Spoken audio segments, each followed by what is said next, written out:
서울 강동구 명일동의 오래된 1화평 아파트 4층에서 홀로 딸을 키우고 있는 이수경.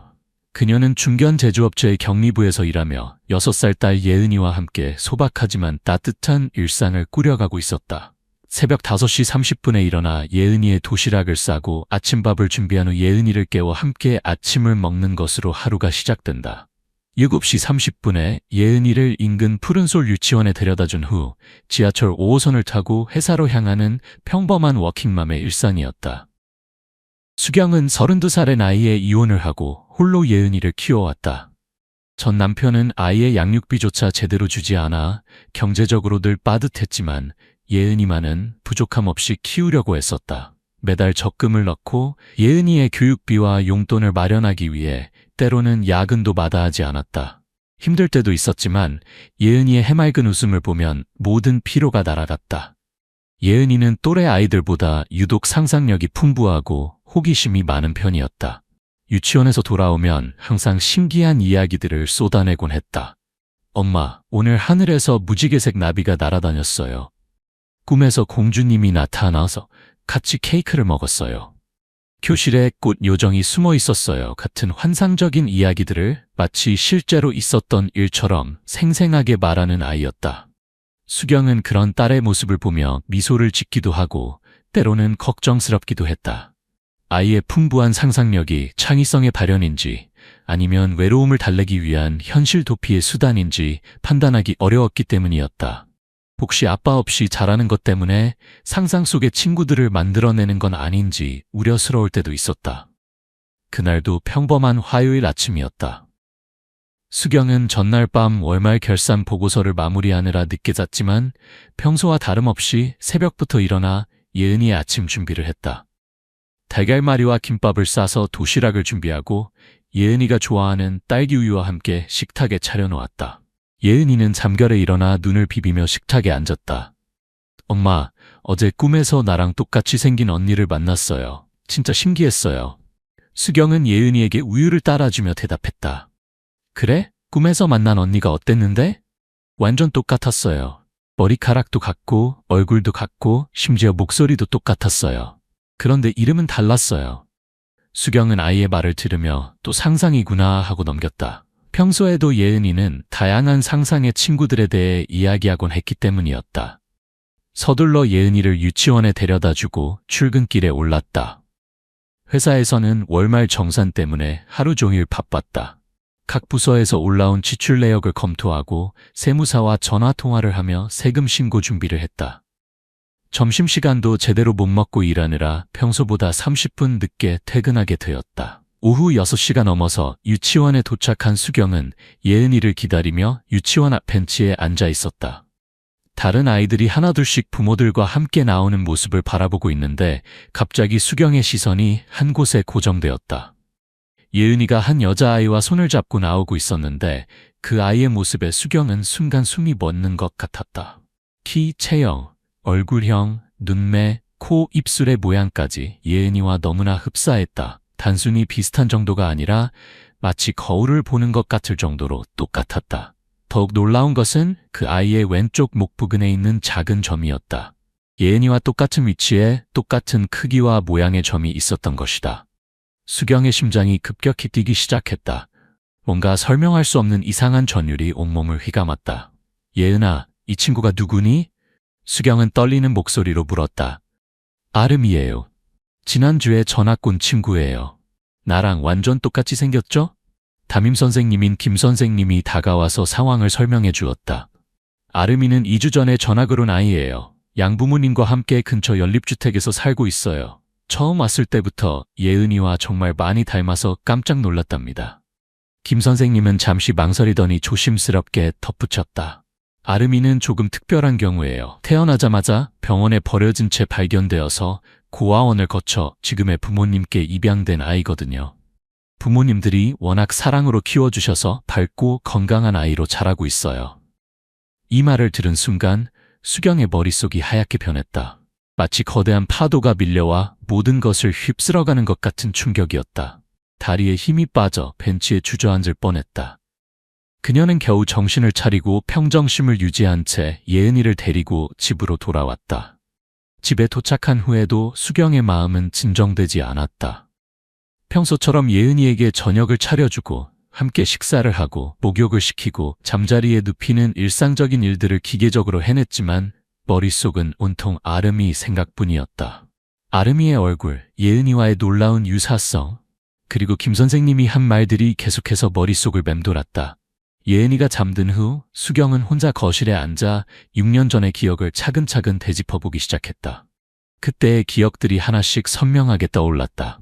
너무 아팠던 기억들, 의도적으로 잊고 싶었던 순간들까지 모두. 임신 8개월이었던 어느 날 새벽, 갑작스럽게 시작된 강한 진통. 119에 신고해서 응급실로 실려갔던 그 순간들. 조산으로 쌍둥이 딸을 낳았던 그날의 아픔과 두려움. 두 아기 모두 미숙아로 태어나 즉시 신생아 중환자실로 옮겨졌던 긴급한 상황들. 수경 자신도 대량 출혈로 수술을 받고 이틀 동안 의식을 잃고 깨어나지 못했던 위험했던 순간들. 사흘째 되는 날 아침, 담당 의사가 병실로 와서 조심스럽게 말했다. 죄송합니다. 한 아기가 그저께 밤 새벽에 세상을 떠났습니다. 호흡기합병증으로. 최선을 다했지만 미숙아라서 견디지 못했습니다. 수경은 그 말을 듣고 세상이 무너지는 것 같았다. 너무 충격이 커서 소리조차 낼 수 없었다. 쌍둥이 중 한 명은 예은이로 건강하게 자라고 있지만 다른 한 명인 사랑이는 그렇게 하늘나라로 갔다고 들었다. 당시 수경은 너무 충격이 커서 제대로 된 질문도 할 수 없었다. 사망 진단서를 받지도 못했고 아이를 직접 보지도 못했다. 장례도 치르지 못했다. 단지 최선을 다했지만 어쩔 수 없었다는 말만 들었을 뿐이었다. 당시 수경은 산후 우울증까지 겹쳐서 몇 달 동안 제대로 생활하지 못했다. 그 후 6년 동안 수경은 사랑이를 그리워하며 살아왔다. 매년 사랑이의 기일이 되면 작은 제단을 차리고 촛불을 켜며 기도했다. 예은이를 키우면서도 항상 마음 한편에는 잃어버린 딸에 대한 그리움이 자리 잡고 있었다. 때로는 예은이를 보며 언니가 있었다면 얼마나 좋았을까 하는 생각을 하기도 했다. 하지만 오늘 아름이를 본 후 6년 전 그때의 상황들이 이상하게 느껴지기 시작했다. 너무 혼란스러웠던 병원 상황, 제대로 된 설명을 듣지 못한 채 넘어간 것들, 아이의 시신을 보지 못한 것, 사망진단서나 사망신고 절차도 없었던 것 등등. 당시에는 충격이 너무 커서 의문을 제기할 여력이 없었지만 지금 돌이켜보니 석연치 않은 부분들이 너무 많았다. 무엇보다도 아름이와 예은이의 놀라운 유사성이었다. 단순히 비슷한 정도가 아니라 거의 똑같은 수준이었다. 같은 위치의 점까지 있다는 것은 우연의 일치로 설명하기에는 너무 과했다. 태어날 때부터 있던 선천적인 점이 같은 위치에 있을 확률은 천문학적으로 낮을 것이다. 수경의 가슴 속에서 모성 본능이 강하게 일어났다. 아이를 낳아 키워본 어머니로서의 직감이 강하게 말하고 있었다. 뭔가 잘못된 것 같다는 확신이 점점 강해졌다. 혹시 6년 전 병원에서 실수가 있었던 건 아닐까? 혹시 사랑이가 정말로 죽은 게 아니라 어딘가에서 살아있는 건 아닐까? 다음 날부터 수경은 본격적인 조사를 시작했다. 먼저 6년 전 출산했던 삼성서울병원에 전화를 걸어 당시 기록을 확인해달라고 요청했다. 하지만 개인정보보호법을 이유로 전화상으로는 자세한 정보를 줄 수 없다고 했다. 본인이 직접 방문해서 신분증과 관련 서류를 지참해야 한다고 했다. 그 주 토요일, 수경은 예은이를 어린이집 친구 엄마에게 부탁하고 혼자 병원을 찾아갔다. 산부인과 원무과에서 6년 전의 입원 기록과 출산 기록, 신생아 관련 기록을 요청했다. 담당 직원이 컴퓨터를 한참 확인하더니 이상한 표정을 지었다. 이상하네요. 기록이 좀 애매하게 되어 있어요. 무슨 뜻인가요? 쌍둥이 출산으로 되어 있는데 퇴원 기록은 신생아 한 명만 있어요. 그리고 사망신고나 사망진단서 발급 기록이 없네요. 보통은 병원에서 사망한 경우 반드시 사망진단서가 발급되고 관련 기록이 남는데 수경의 가슴이 쿵 떨어졌다. 그게 무슨 의미인가요? 정확한 것은 당시 담당 의료진을 만나봐야 알 수 있을 것 같은데 지금은 토요일이라 담당 의사 선생님이 안 계세요. 월요일에 다시 오시면 더 자세한 확인이 가능할 것 같습니다. 수경은 그 주말을 거의 잠을 자지 못하고 보냈다. 온갖 가능성들이 머릿속을 스쳐갔다. 혹시 정말로 병원에서 실수가 있었던 걸까? 혹시 사랑이가 살아있는 걸까? 하지만 한편으로는 너무 비현실적인 생각 같기도 했다. 월요일이 되자마자 수경은 회사에 반차를 내고 다시 병원을 찾아갔다.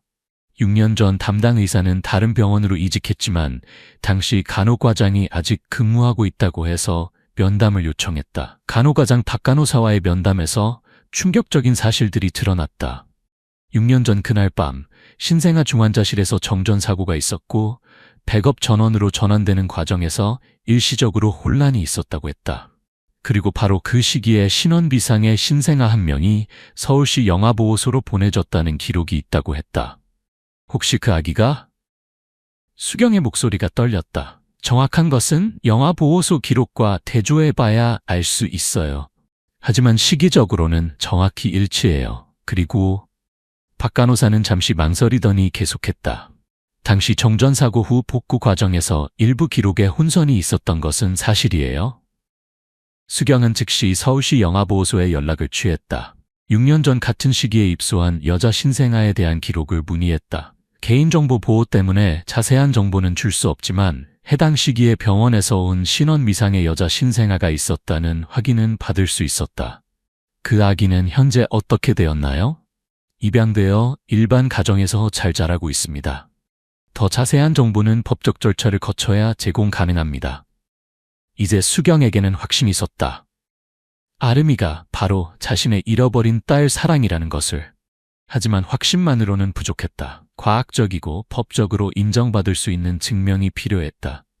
수경은 서울 시내의 유전자 검사 전문기관인 DNA 플러스에 문의했다. 친자 확인 검사의 절차와 정확도, 비용에 대해 자세히 알아보았다. 구강 점막 채취만으로도 99.9% 이상의 정확도로 확인이 가능하며 일주일 이내에 나온다는 설명을 들었다. 문제는 아름이의 법정 대리인인 양부모의 동의를 받는 것이었다. 자칫 잘못하면 이상한 사람으로 오해받을 수도 있고 아름이의 양부모에게 불필요한 혼란을 줄 수도 있었다. 하지만 진실을 알기 위해서는 반드시 거쳐야 하는 과정이었다. 며칠 동안 신중하게 고민한 끝에 수경은 아름이의 양어머니에게 연락을 취하기로 결심했다. 유치원을 통해 연락처를 알아낸 후 최대한 자연스럽게 접근했다. 안녕하세요. 예은이 어머니 이수경입니다. 아이들이 서로 많이 친해한다고 해서 한번 만나 뵙고 싶어 연락드렸어요. 아, 안녕하세요. 아름이가 예은이 이야기를 정말 많이 해요. 저도 한번 뵙고 싶었는데 잘 됐네요. 두 아이가 정말 많이 닮았다면서요? 네, 정말 신기할 정도로 닮았더라고요. 시간 되실 때 커피라도 한잔하면서 이야기 나눠볼까요? 며칠 후 근처 카페 투썸플레이스에서 만나기로 약속을 잡았다. 수경은 아름이를 위한 작은 선물로 예쁜 인형과 색칠 공부 책을 준비해갔다. 만남 당일 아름이를 직접 마주한 수경은 더욱 확신을 갖게 되었다. 아이의 모든 것이 예은이와 너무나 비슷했다. 얼굴은 말할 것도 없고 목소리 톤, 웃는 방식, 걸음걸이, 심지어 말하는 습관까지 닮아 있었다. 마치 예은이를 그대로 복사한 것 같았다. 아름이의 양어머니인 김 여사로부터 아이의 과거에 대해 더 자세히 들을 수 있었다. 아름이는 생후 한 달 정도 되었을 때 서울시 영아보호소에서 인계받았다고 했다. 삼성서울병원 담요에 쌓여 있었고 어떤 신분증명 서류도 없었으며 부모에 대한 정보도 전혀 없었다고 했다. 처음 아름이를 봤을 때부터 정말 예쁘고 건강한 아이라고 생각했어요. 저희 부부가 불임이어서 아이를 갖지 못했는데 아름이를 만나고 나서는 정말 하늘이 내려준 선물 같았어요. 벌써 거의 6년이 되어 가는데 정말 저희 친딸처럼 키우고 있어요. 수경은 김 여사의 말을 들으며 복잡한 감정을 느꼈다. 한편으로는 아름이를 사랑으로 잘 키워준 것에 대한 진심 어린 감사함이, 다른 한편으로는 6년 동안 자신의 품에서 자라지 못한 딸에 대한 깊은 안타까움이 교차했다. 김 여사와 아름이가 화장실에 간 사이 수경은 용기를 내어 조심스럽게 말을 꺼냈다. 혹시 정말 신뢰가 안 된다면 개인적인 사정으로 유전자 검사를 해볼 수 있을까요? 물론 모든 비용은 제가 부담하고 아름이에게는 절대 해가 되지 않도록 하겠습니다.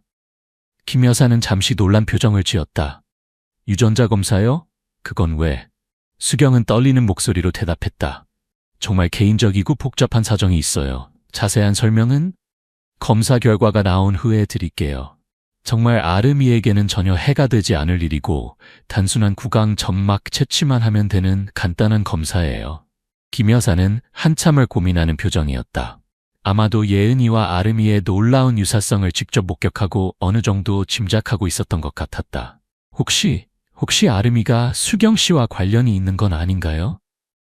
수경은 눈물이 글썽해지며 고개를 끄덕였다. 확실하지는 않지만 그럴 가능성이 있어요. 그래서 정확히 확인하고 싶은 거예요. 김 여사는 잠시 침묵하더니 동의해 주었다. 알겠어요. 만약 정말 그렇다면 우리가 끝까지 숨길 수는 없는 일이겠죠. 하지만 아름이한테는 아직 아무 말 하지 마세요. 며칠 후 세 사람은 함께 DNA 플러스 검사기관을 방문했다. 아름이에게는 단순한 건강검사라고 설명했다. 간단한 구강점막 채취 후 일주일 내에 결과가 나온다는 설명을 들었다. 검사비는 35만 원이었지만 수경에게는 전 재산을 걸어도 아깝지 않을 만큼 중요한 검사였다. 그 일주일은 수경에게 인생에서 가장 길고 괴로운 시간으로 느껴졌다. 평상시처럼 회사에 출근하고 예은이를 돌보고 일상을 유지하려 노력했지만 마음은 늘 검사 결과에 가 있었다. 밤에 잠들기 전까지 온갖 시나리오들을 상상해보곤 했다. 만약 정말 아름이가 자신의 딸이라면 6년 동안 놓친 모든 것들은 어떻게 할 것인가? 아름이의 양부모는 어떤 반응을 보일 것인가? 예은이는 갑자기 생긴 쌍둥이 언니를 어떻게 받아들일 것인가? 법적으로는 어떤 절차를 거쳐야 하는가? 반대로 만약 검사 결과가 음성으로 나온다면? 그동안의 확신과 직감이 모두 착각이었다면? 그렇다면 김 여사와 아름이에게 불필요한 혼란만 끼쳐드린 셈이 되는 건 아닌가? 매일 밤 예은이가 잠든 후 수경은 혼자 앉아 6년 전을 생각했다. 만약 정말로 아름이가 자신의 딸이라면 6년 동안 얼마나 많은 소중한 순간들을 놓쳤을까? 첫 번째 생일, 첫 걸음마, 첫 말, 첫 번째 유치원 입학, 첫 번째 발표회. 모든 소중한 첫 번째들을 함께하지 못했던 것이다. 그리고 예은이도 마찬가지였다. 6년 동안 쌍쌍둥이 언니 없이 외롭게 자라했던 것이다. 가끔 예은이가 나도 언니나 동생이 있었으면 좋겠어요 라고 말할 때마다 가슴이 아팠는데 정말로 언니가 있었던 것이라면 얼마나 큰 상실이었던가. 드디어 운명의 날이 왔다.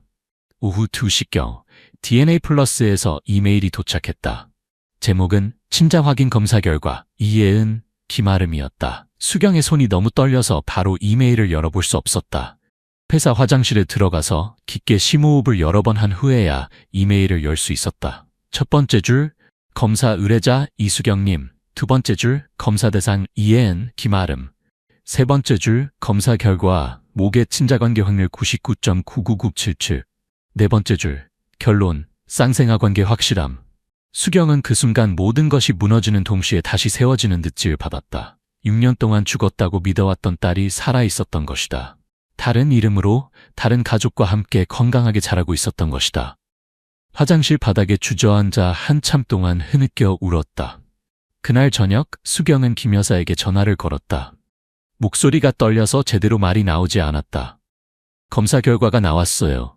정말 아름이는 제 딸이 맞아요. 전화 너머로 김 여사의 긴 한숨 소리가 들렸다. 그럴 줄 알았어요. 처음 두 아이를 함께 팠을 때부터 뭔가 이상하다고 생각했거든요. 그럼 지금 어떻게 해야 하죠? 일단 만나서 자세히 이야기해요. 저도 어떻게 해야 할지 모르겠어요. 다음 날 김 여사와 다시 만났다. 이번에는 두 아이 없이 조용한 카페에서 만났다.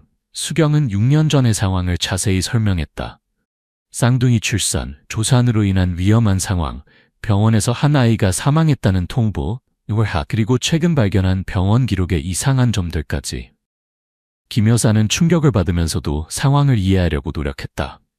그럼 6년 동안 아름이가 죽은 줄 알고 계셨다는 거예요? 네, 매년 기일이 되면 제사를 지내주고 예은이에게도 하늘나라에 언니가 있다고 말해왔어요. 그런데 언니가 살아있었던 거예요. 두 사람은 한참 동안 말없이 앉아 있었다. 상황이 너무 복잡했다. 법적으로 아름이는 김씨 부부에 입양하였지만 생물학적으로는 수경의 친딸이었다. 그리고 6년 동안 형성된 감정적 유대관계도 무시할 수 없는 문제였다. 아름이를 저희에게서 빼앗아 가실 건가요? 김 여사의 목소리에 걱정이 묻어났다. 그런 건 아니에요. 저도 아름이가 좋은 부모님을 만나서 잘 자랐다는 걸 알아요. 하지만 아름이도 진실을 알 권리가 있고 예은이도 쌍둥이 언니와 함께 살 권리가 있어요. 이후의 과정은 생각보다 훨씬 복잡했다. 먼저 서울시 영아보호소에 정식으로 문제를 제기해야 했다. 6년 전 병원에서의 실수와 그로 인한 잘못된 입양 과정에 대해 조사를 요청했다. 수경은 변호사를 선임했다. 가족법 전문 변호사인 박 변호사는 이런 케이스는 매우 드물지만 충분히 해결 가능한 문제라고 했다. 생물학적 친모의 권리가 우선됩니다. 하지만 아이의 복리를 최우선으로 고려해야 하므로 급격한 환경 변화보다는 점진적인 적응 과정을 거치는 것이 좋겠습니다. 영아보호소에서도 조사에 착수했다. 6년 전 기록을 다시 검토한 결과 실제로 삼성서울병원에서 신원미상으로 분류된 신생아가 있었고 그 시기가 수경의 출산 시기와 정확히 일치한다는 것이 확인되었다. 병원 측에서도 내부 조사를 실시했다. 6년 전 담당 의료진을 소환해서 당시 상황을 재조사한 결과 정전사고 후 신생아 관리 시스템에 일시적인 혼란이 있었고 그 과정에서 한 신생아의 신원 확인에 착오가 있었다는 것이 밝혀졌다. 당시 담당 간호사는 현재 미국에 이민을 가 있어서 직접 증언을 들을 수는 없었지만 당시 동료 간호사들의 증언을 통해 상황이 어느 정도 재구성되었다. 가장 중요한 것은 아름이와 예은이에게 이 상황을 어떻게 설명하느냐였다. 아이들에게는 심리적 충격을 최소화하면서 진실을 알려주어야 했다. 아동 심리 전문가의 도움을 받아 단계적으로 접근하기로 했다. 먼저 두 아이가 쌍둥이라는 사실을 알려주고 시간을 두고 천천히 상황을 설명해 나가기로 했다.